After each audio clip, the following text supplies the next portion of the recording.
안녕하세요, 학생 여러분. 그리고 경제에 관심 있는 모든 분들. 저는 여러분의 경제학장 박사입니다.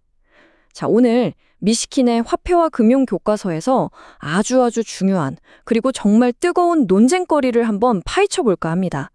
뭐냐면요, 바로 중앙은행이 정책을 수행할 때 말이죠. 딱 정해진 규칙을 따라야 하느냐, 아니면 상황에 맞춰서 좀 자유롭게 결정을 해야 하느냐, 바로 이 문제입니다. 자, 이걸 한번 상상해보죠. 우리 경제의 슈퍼히어로, 바로 중앙은행입니다. 이 슈퍼히어로가 엄청난 위기에 딱 부딪혔어요. 이럴 때 어떤 상황에서도 절대 흔들리면 안 되는 엄격한 규칙, 우리가 준칙이라고 부르는 걸 따라야 할까요? 아니면 지금은 이게 최선이다 라고 판단해서, 즉 재량을 발휘해서 규칙을 살짝 바꿀 수도 있어야 할까요? 이게 바로 오늘 우리가 풀어야 할 핵심 딜레마입니다. 자, 오늘 우리가 탐험할 보물지도 바로 이겁니다. 첫째, 이 거대한 논쟁이 도대체 뭔지부터 제대로 알아볼 거고요. 둘째, 재량 정책에 숨겨진 함정은 뭔지, 그리고 셋째, 그 함정을 극복할 영웅의 규범은 또 뭔지 살펴볼 겁니다. 마지막으로는 이 둘 사이에서 가장 현명한 타협점을 찾아볼 거예요. 준비되셨나요? 좋습니다. 그럼 바로 출발하죠. 네, 첫 번째 장입니다. 통화정책을 둘러싼 두 개의 큰 철학, 준칙과 재량이 정면으로 꽝 하고 부딪히는 지점이죠. 이건 중앙은행의 역할에 대한 아주 오래되고 또 중요한 논쟁이라고 할 수 있습니다. 자, 이 표를 보시면 차이가 확 느껴지실 겁니다. 준칙이라는 건요, 중앙은행이 앞으로 어떤 상황이 오면 이렇게 행동하겠다라고 미리 약속하고 발표하는 거예요. 그러니까 아주 투명하고 예측이 가능하겠죠. 반면에 재량은 그때그때 상황 봐서 가장 좋다고 생각하는 정책을 펼치는 겁니다. 아주 유연하다는 장점이 있죠. 한마디로 하나는 스스로 손을 묶는 거고 다른 하나는 손을 자유롭게 풀어주는 거라고 생각하시면 됩니다. 그런데 말이죠. 이 유연해 보이는 재량에는 아주 교활한 악당이 하나 숨어 있습니다. 경제학자들이 동태적 비일관성 문제라고 부르는 아주 까다로운 함정인데요. 바로 이 녀석이 오늘 이야기의 핵심 빌런이라고 할 수 있겠네요.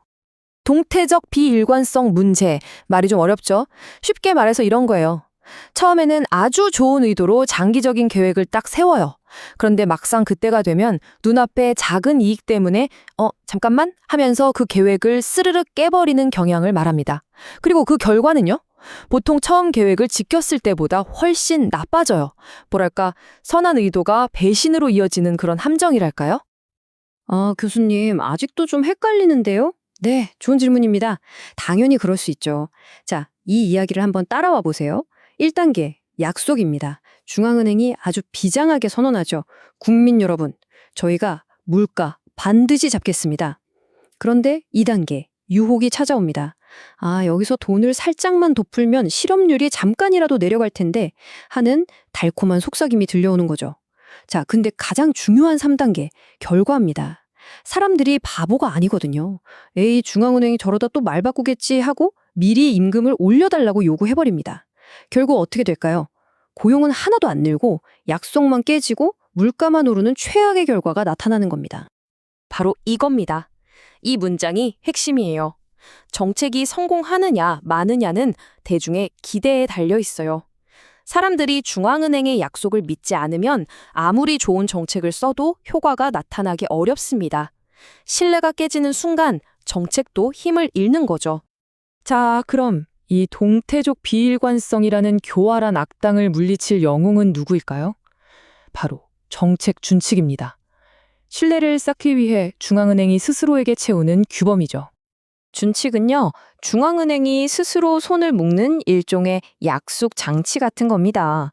우리는 앞으로 어떤 유혹이 닥쳐와도 이 규칙을 따르겠습니다. 라고 모두 앞에서 선언하는 거죠. 이렇게 되면 중앙은행은 단기적인 유혹에 빠질래야 빠질 수가 없게 되고 대중은 이번엔 진짜구나 하고 그 약속을 믿게 됩니다. 바로 이 신뢰가 정책의 효과를 최고로 끌어올리는 열쇠가 되는 겁니다. 가장 초창기에 나온 아주 단순하면서도 강력한 준칙이 하나 있었습니다. 바로 노벨상 수상자인 밀턴 프리드먼이 주장한 통화주의 준칙인데요. 이건 정말 간단해요. 경제 상황이 좋든 나쁘든 상관없이 그냥 매년 통화량을 3%면 3%, 딱 정해진 만큼만 꾸준히 늘리자는 겁니다. 아주 명확하죠.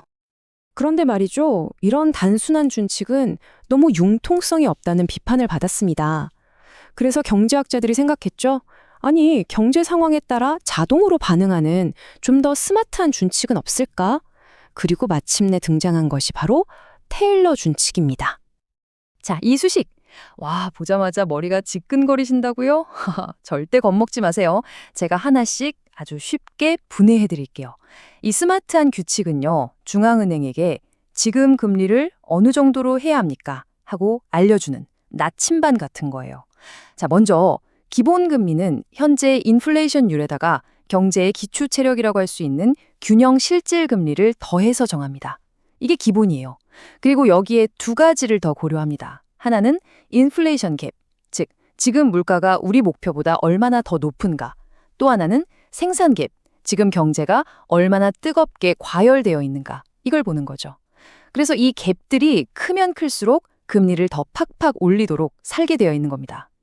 간단히 말해서 경제 상황에 따라 알아서 척척 움직이는 스마트한 자동 조정 장치인 셈이죠. 바로 그때 똑똑한 학생 한 명이 손을 번쩍 듭니다.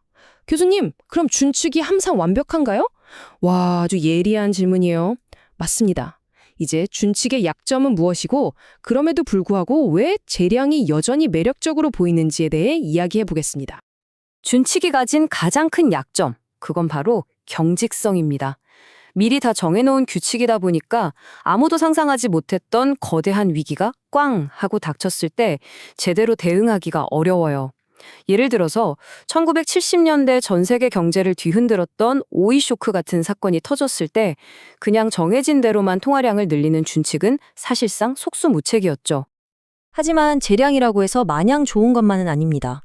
여기엔 여전히 아주 큰 위험이 도사리고 있거든요. 바로 정치적 압력이라는 또 다른 악당이죠.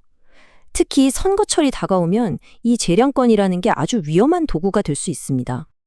이 슬라이드에 나오는 역사적 사례를 한번 보세요. 1972년에 재선을 노리던 미국의 닉슨 대통령이 당시 연준 의장이던 아서 번스를 막 압박해서 선거 전에 경기를 좋게 보이려고 돈을 마구 풀게 합니다. 그 결과 닉슨은 재선에 성공했죠. 하지만 그 대가는 1970년대 내내 미국 경제를 괴롭혔던 끔찍한 인플레이션이라는 괴물이었습니다. 이게 바로 재량권이 정치적 목적으로 잘못 사용되는 정치적 경기순환의 가장 대표적인 예라고 할 수 있습니다. 자, 그럼 도대체 어쩌란 말일까요? 준칙은 너무 뻣뻣하고 재량은 너무 위험하고 정말 딜레마죠? 그래서 현대 중앙은행들은 둘 중 하나를 고르는 대신에 둘의 장점만 쏙쏙 뽑아서 합친 새로운 길을 찾아 나섰습니다. 그 해답의 이름은 바로 제약적 재량입니다. 어때요? 이름부터 뭔가 하이브리드 느낌이 확 나지 않습니까? 규칙에 얽매여 있기는 한데 어느 정도 자유를 주는 방식, 바로 그겁니다. 자, 이게 어떻게 작동하는지 한번 보죠. 먼저 준칙의 장점을 가져옵니다. 중앙은행은 우리의 장기적인 목표는 인플레이션 2%입니다. 라고 모든 사람에게 명확하게 약속해요. 이게 바로 배가 흔들리지 않게 잡아주는 닷, 즉 명목 기준행이 돼서 경제를 안정시키고 신뢰를 쌓는 거죠. 그리고 여기에 재량의 장점을 더합니다. 이 2%라는 목표를 향해 가는 도중에 갑자기 금융위기나 팬데믹 같은 거대한 파도를 만나면 유연하게 방향을 틀 수 있는 권한을 갖는 겁니다. 목표는 굳건하게 지키되 방법은 유연하게. 바로 이게 핵심입니다. 이 마지막 비교표가 오늘 배운 내용을 전부 요약해 줍니다.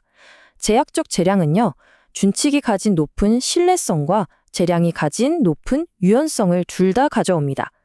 동시에 장기 목표가 명확하니까 중앙은행이 정책을 잘했는지 못했는지 평가하기도 쉬워서 책임성까지 높죠.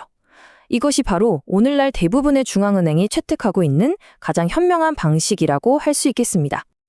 자, 슈퍼히어로의 딜레마로 시작해서 현대 중앙은행의 현명한 해법까지 함께 알아봤습니다. 이제 마지막으로 여러분께 이 질문을 던지면서 마무리할까 합니다. 만약 여러분이 그 막중한 자리에 앉아 있다면, 그리고 인류 역사상 한 번도 겪어보지 못한 엄청난 위기가 닥쳤다면 여러분은 과연 원칙을 지키는 영웅이 되시겠습니까? 아니면 규칙을 깨는 영웅이 되시겠습니까? 한번 깊이 고민해 보시기 바랍니다. 지금까지 여러분의 믿음직한 경제 가이드 경제학장 박사였습니다.